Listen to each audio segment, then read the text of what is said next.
चलिए आज elite athletes की बिजली जैसी स्पीड और गजब की फुर्ती का सबसे बड़ा मैकेनिकल सीक्रेट डीकोड करते हैं। सवाल ये है कि आखिर एलीट एथलीट्स इतनी तेजी से स्प्रिंट और शार्प टर्न कैसे ले पाते हैं।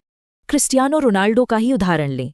वो टेक ऑफ करते वक्त अविश्वसनीय 5G का फोर्स जनरेट करते हैं, बिल्कुल रॉकेट जैसा। और दिशा बदलते वक्त एथलीट्स अपने बाहरी पैर पर शरीर के वजन से 5 गुना ज्यादा फोर्स डालते हैं।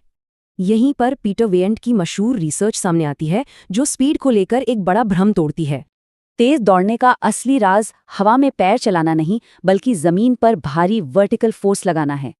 यानी जमीन पर जितना ज्यादा वर्टिकल फोर्स पड़ेगा, टेक ऑफ वेलोसिटी उतनी ही बढ़ेगी और ग्राउंड कॉन्टैक्ट टाइम घटेगा। दिलचस्प बात है कि यही वर्टिकल फोर्स तेजी से दिशा बदलने या चेंज ऑफ डायरेक्शन में भी सबसे अहम है।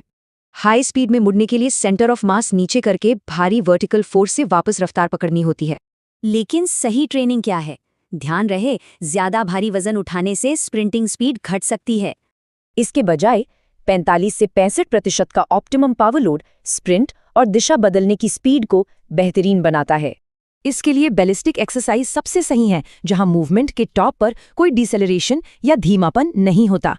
नॉर्मल हाफ स्क्वाट के मुकाबले एक एक्सप्लोसिव जंप स्क्वाट वो जरूरी वर्टिकल पावर जनरेट करने में जादुई असर दिखाता है।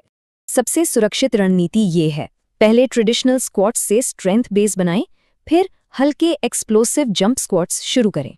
ये vertical power overall speed reserve बढ़ाती है, मतलब लंबे मैचों में थकान और इंजरी का खतरा काफी कम।